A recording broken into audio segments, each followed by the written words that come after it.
அஸ்ஸலாமு அலைக்கும். Welcome to Makkisa view. வாங்க இன்றைக்கி அரபிக் ட்ரெடிஷ்னல் ஸ்வீட் கேமத்துன்னு சொல்லுவாங்க. இது எப்படி செய்யலாம்ன்றது இந்த வீடியோவில் நாங்கள் பார்க்கலாம். இதற்கு நாங்கள் பவுலில் சாதாரணமாக வீட்டில் யூஸ் பண்ணுற டேபிள் ஸ்பூனை யூஸ் பண்ணி 1 டேபிள் ஸ்பூன் ஈஸ்ட் எடுத்துக்கொள்கிறேன். அதுக்கு அடுத்து 1 டேபிள் ஸ்பூன் சுகர், டேஸ்ட்டுக்கு ஏற்ற மாதிரி கொஞ்சமாக உப்பு. இது மூணையுமே இளஞ்சூடான தண்ணியில் கொஞ்சமாக ஊற்றி மிக்ஸ் பண்ணிக்கோங்க.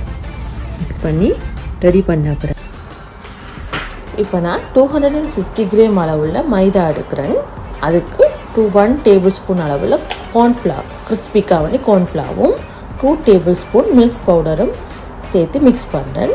இந்த மிக்ஸுக்காக கிளாஸில் 1/2 கப் ஆஃப் வாட்டரை கொஞ்சம் கொஞ்சமாக ஊற்றி இந்த டாவை மிக்ஸ் பண்ணிக்கொள்ளுங்க.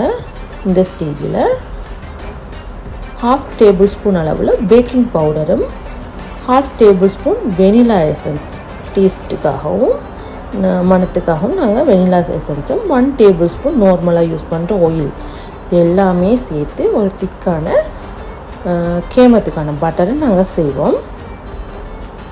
இப்போ இந்த பட்டர் மிக்ஸை நாங்கள் 1 hour மூடி போட்டு ரூம் டெம்பரேச்சர் அளவில் ஹீட் வரக்கூடிய மாதிரியான ஒரு பிளேஸில், நார்மலான பிளேஸில் இதை ரெஸ்ட் பண்ணி வைப்போம்.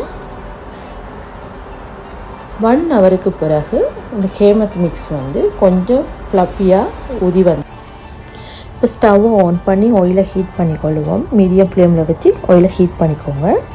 1 hourக்கு பிறகு இந்த ஹேமத் டோ மிக்ஸ் பண்ணி வச்சது கொஞ்சம் ஃப்ளப்பியாக இருக்கும். இப்போ நாங்கள் எங்களோட கையால் என்ன செய்யணும், அந்த மாவை கொஞ்சம் பிசைஞ்சு விடணும்.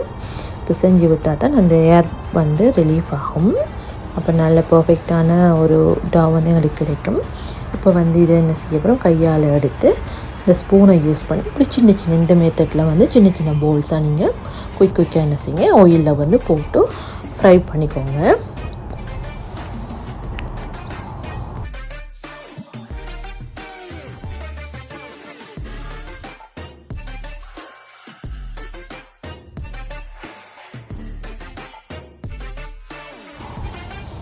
இந்த போல்ஸ் நல்ல கோல்டன் ப்ரௌன் கலராக சேஞ்ச் ஆகும் வரைக்கும் நாங்கள் இதை ஃப்ரை பண்ணணும்.